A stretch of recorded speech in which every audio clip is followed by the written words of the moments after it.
I was a young officer in the Imperial Japanese Navy, hand-picked for a top-secret mission that could turn the tide of the war. But everything went horribly wrong. My vessel failed, my comrade drowned, and I washed up on enemy shores, alive, but captured. As the first Japanese prisoner of war in American hands during World War II, I was erased from my own country's records, branded a failure, and left to grapple with shame, survival, and an uncertain future. What would I do? Would honor demand death? Or could captivity lead to an unexpected rebirth? Let me tell you my incredible true story, the tale of a Japanese pilot who survived Pearl Harbor, only to become a symbol of war's brutal ironies.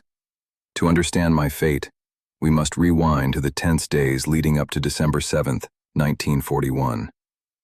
Japan, locked in a resource-strapped empire-building campaign across Asia, saw the United States as its greatest obstacle.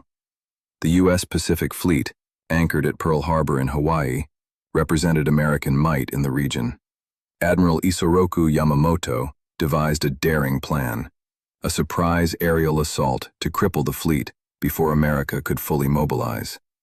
But hidden beneath the waves was a covert element, the Midget submarines. These were tiny two-man vessels, just 78 feet long, armed with torpedoes and designed for stealthy infiltration. Our mission? Sneak into the harbor under the cover of the air attack, torpedo key ships, and sow chaos from within. I was Kazuo Sakamaki, a 23-year-old ensign fresh from the Naval Academy. Born in 1918 in Awa, Japan, as one of 8 brothers, I came from a family that valued duty and sacrifice. My selection wasn't just based on skill, it was pragmatic. With so many siblings, my potential loss wouldn't devastate my family line. Paired with Chief Warrant Officer Kiyoshi Inagaki, I commanded HA-19, one of 5 Midget subs launched from larger I-class submarines about 10 miles off Oahu. The plan was audacious. Navigate through anti-submarine nets, strike battleships, and either escape or detonate in a blaze of glory. But these subs were experimental, plagued by mechanical issues, and we knew the odds of survival were slim. I later reflected on our mindset, a blend of patriotism, fatalism, and the Bushido code that prized death over dishonor.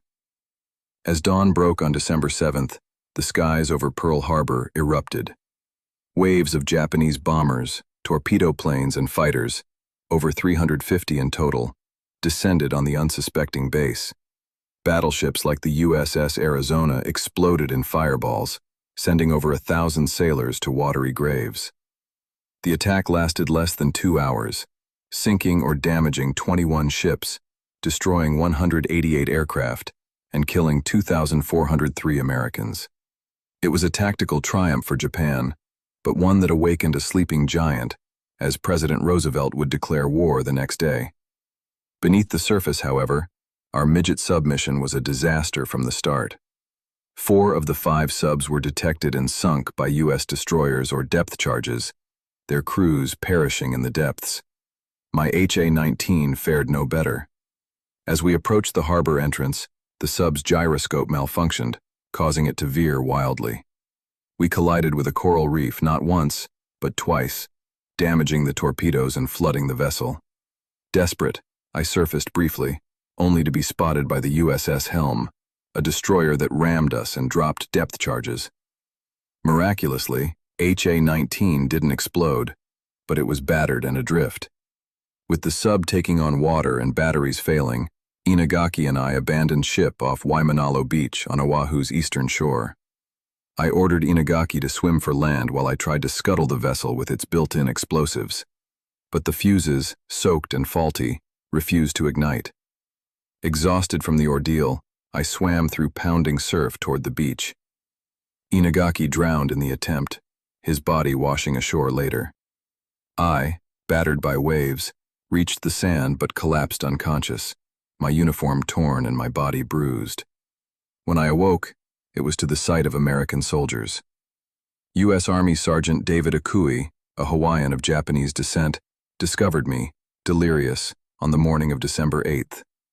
I was disarmed, bound, and taken into custody, becoming prisoner of war number 1, the very first Japanese captive of World War II. Photos from the time show me, a dazed young man, my face etched with defeat, as intelligence officers examined my captured submarine, which had washed ashore intact. The U.S. Navy salvaged HA-19, gleaning valuable intel on Japanese tech, and it would later tour the States to rally war bond sales. My capture was a propaganda coup for the Americans, but for me, it was a personal hell. Transported to Sand Island Detention Camp in Honolulu Harbor, I was interrogated relentlessly. Expecting torture or execution, I was surprised by the relatively humane treatment: food, medical care, and no physical abuse, though the psychological toll was immense.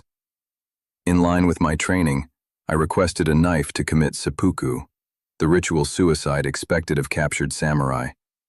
My request was denied. I burned with humiliation, I later wrote in my memoirs. Japanese command, learning of my survival through U.S. reports, struck my name from records, declaring me killed in action. My family was told I was missing, and I was denied the honors bestowed on the other 9 submariners who died heroes. As the war raged on, I was transferred to mainland U.S. POW camps, first in Wisconsin, then California. Isolated from other prisoners at first, to prevent me from influencing them, I sank into deep depression. The shame of capture weighed heavily. In Japanese culture, surrender was worse than death. But over time, something shifted. Exposed to American life through camp routines, I began learning English, reading books, and reflecting on the futility of war. I resolved to live, I recounted, turning my imprisonment into a period of self-education. By war's end in 1945, with over 5,000 Japanese POWs in U.S. custody, I had transformed inwardly, embracing pacifism as my new creed. Repatriated to Japan in 1946 aboard a U.S. ship, I returned to a devastated homeland under Allied occupation. The public backlash was fierce. Hate mail poured in, one letter demanding I commit suicide to atone for my cowardice. My family, relieved but scarred by the secrecy, welcomed me quietly. Shunning the spotlight, I married, fathered children, and rebuilt my life in civilian Japan. I joined Toyota Motor Corporation in 1947, leveraging my English skills in export sales. Rising through the ranks, I became president of Toyota's Brazilian subsidiary in 1969, living abroad until 1983. Retiring in 1987, I finally broke my silence in 1991 at a historical conference in Texas, where I reunited with my old submarine, now a museum exhibit. Tears streamed down my face as I touched HA-19, a poignant reminder of lost youth and the horrors of war. I passed away in 1999 at age 81, a quiet advocate for peace. My story isn't one of battlefield glory, but of human resilience. The man who survived not just Pearl Harbor, but the weight of an entire nation's expectations. In the end, my capture didn't define me as a failure. It forged a path to redemption, proving that even in war's darkest moments, survival can lead to profound change.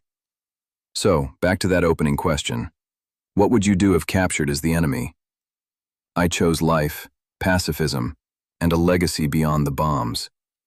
If this tale of my survival and transformation gripped you, hit that like button, subscribe for more forgotten WW2 stories, and share your thoughts in the comments.